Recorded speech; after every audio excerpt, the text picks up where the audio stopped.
하나님의 은혜가 오늘도 함께하여 주시기를 기원합니다. 우리가 로마서 8장에서 우리의 구원이 전적으로 하나님이 시작하신 것이고 또 하나님께서 완성하실 것이라는 점을 보았습니다.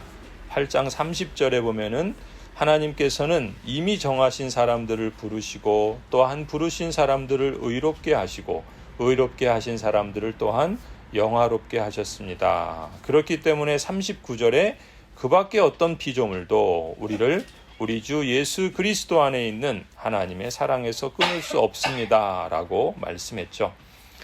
이처럼 구원이 전적으로 하나님께 달린 것이라면 누구는 택하셔서 부르시고 누구는 그렇지 않고 버리셨다라고 하는 얘기인데, 그렇다면 하나님은 좀 부당하신 거 아니냐?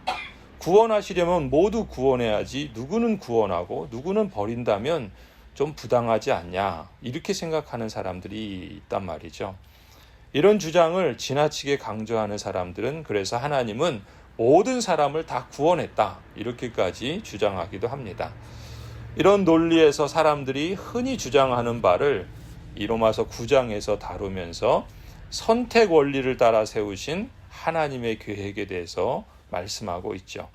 6절부터 보시면은 이스라엘에게서 태어난 사람이라고 해서 다 이스라엘 사람이 아니고 아브라함의 자손이라고 해서 다 그의 자녀가 아닙니다. 다만 이삭에게서 태어난 사람만을 너의 자손이라고 부르겠다 하셨습니다. 이것은 곧 육신의 자녀가 하나님의 자녀가 되는 것이 아니라 약속의 자녀가 참 자손으로 여겨지리라는 것을 뜻합니다.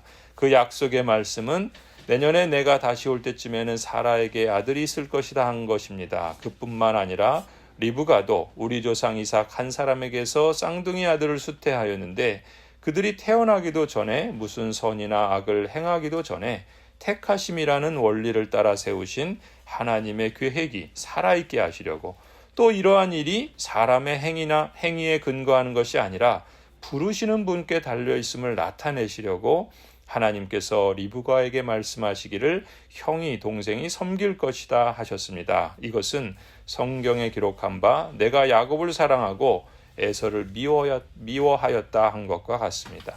이 택하심이라는 원리를 따라 세우신 하나님의 계획, 그것을 드러내주는 사례로서 이 야곱과 에서의 경우를 들고 있죠. 또 11절에서 본 것처럼 이 사람이 무슨 선이나 악을 행하지 아니한 때, 그러니까 전적으로 하나님의 택하심을 따라서 구원받는 것이 하나님의 뜻이고, 또 사람의 행위로 말미암지 않고 오직 부르시는 이에게로 말미암아 구원이 서게 되는 것이라면 14절에 하나님은 불의하신 건 아니냐, 부당하지 않느냐, 이런 주장에 대해서 성경은 단언하며 선언하죠. 14절 하나님이 불공평하신 분이라는 말입니까? 그럴 수 없습니다. 그러한 예증으로 이어서 모세와 바로의 이야기를 들어 말씀하고 계시죠. 15절입니다. 하나님께서 모세에게 말씀하시기를 내가 긍휼히 여길 사람을 긍휼히 여기고 불쌍히 여길 사람을 불쌍히 여기겠다 하셨습니다. 그러므로 그것은 사람의 의지나 노력에 달려 있는 것이 아니라 하나님의 자비에 달려 있습니다. 그러니까 모세처럼 하나님의 선택을 받아 긍휼을 입은 사람들은 오직 하나님으로 말미암았다라는 것이죠.